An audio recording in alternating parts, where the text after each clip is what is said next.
Visual Radio. This is Live at 55.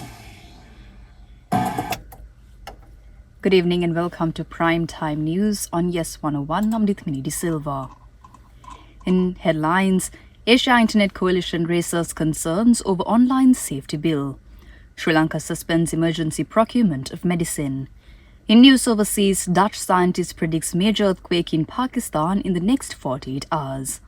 The news in detail. The Asia Internet Coalition, which includes the world's largest social media and tech giants, says that it is concerned that the Sri Lanka government is moving the online safety bill without undertaking any stakeholder consultation. The Asia Internet Coalition is comprised of Amazon, Apple, Booking.com, Expedia Group, Google, GoTo, Grab, Line, LinkedIn, Meta, Pinterest, Rakuten, Shopify, Snap Inc., Spotify, Twitter, and Yahoo. It added that Sri Lanka's proposed online safety bill provides for a draconian system to stifle dissent and Sri Lankans' rights to expression. In more local news, the Sri Lanka Governance Diagnostic Assessment September 2023 by the IMF mission has revealed widespread and persistent protests in 2022 over the behavior of top officials reflected a consensus that corruption had paved the way for the economic crisis. The Sri Lanka Governance Diagnostic Assessment September 2023 noted that the particular configuration of power under the presidency of Gotabaya Rajapaksa created unique governance challenges. It added that excessive concentration of authority in the hands of a group of individuals tightly linked by familial ties served to emphasize the political power of a small elite and perhaps assisted in the coordinated improper use of public power. In other local news, Sri Lanka's Health Minister Kehelia Rambukpala says the emergency procurement of medicines will be suspended with immediate effect. He made this comment while speaking to reporters in Colombo today. At the same time, he posted on X, formerly known as Twitter, that a medicinal management and strategizing committee was appointed to oversee, evaluate and regulate the purchasing processes within the ministry. The minister also posted that decisions were taken to regulate, standardize and further expedite the process of drug procurement for Sri Lanka.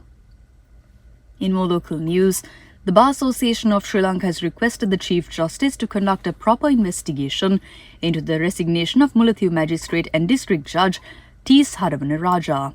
This letter was handed over at the Supreme Court premises this morning.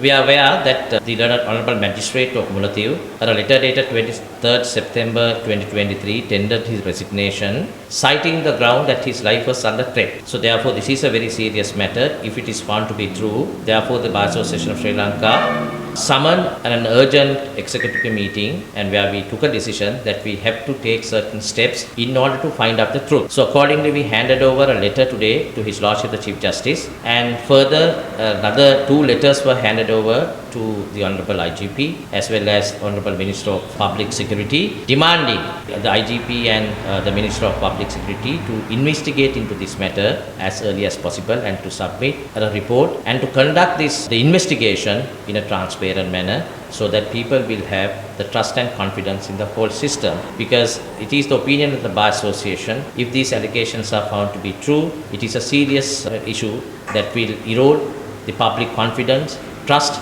in the legal system, and it is our opinion that all judicial officers must have the freedom to discharge their duties without any fear or favour. That was President of the Bar Association of Sri Lanka, Attorney Kaushalya Navaratna. In other local news, Day 28 of the second leg of the LOLC Divisavia program got underway, centering the Trincomalee district. In the first leg of the LOLC Divisavia program, school books and stationery items were provided to over 1,000 schools with less than 50 students. The second leg of the LOLC Divisavia program will provide school books and stationery items to schools with less than 100 students.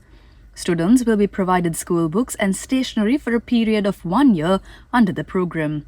This worthy initiative is a collaboration between the LOLC group and the Ministry of Education. Students from schools in the Muttur and Kinya education zones were gifted school books and stationery items today. The LOLC Divisavia program will continue to create a bright future for the country's student population. In news overseas, Solar System Geometry Survey, a Netherlands-based organization, made headlines for predicting a major earthquake in Pakistan within the next 48 hours.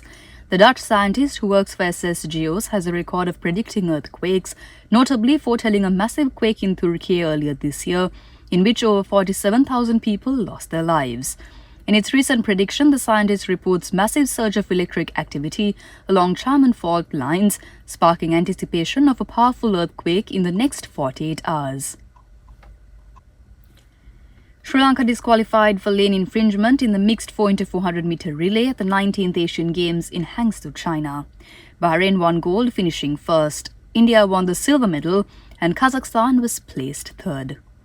In more sports news, Australian rugby bosses are committed to head coach Eddie Jones and wants him to stay on despite a jarring World Cup. Australia on the verge of exiting the tournament at the opening stage for the first time in their history. Jones has a contract until 2027 when the Wallabies host the World Cup, and Rugby Australia see him fulfilling it. That's all the news for today. For the latest updates on what's happening here in Sri Lanka and across the world, subscribe to News First SMS News Alerts. For instructions on how to do so, visit our website www.newsfirst.lk. You can also visit our website for the details of these stories and much more. For videos and other information, you can follow us on our social media platforms. Have a pleasant evening and good night. Visual Radio.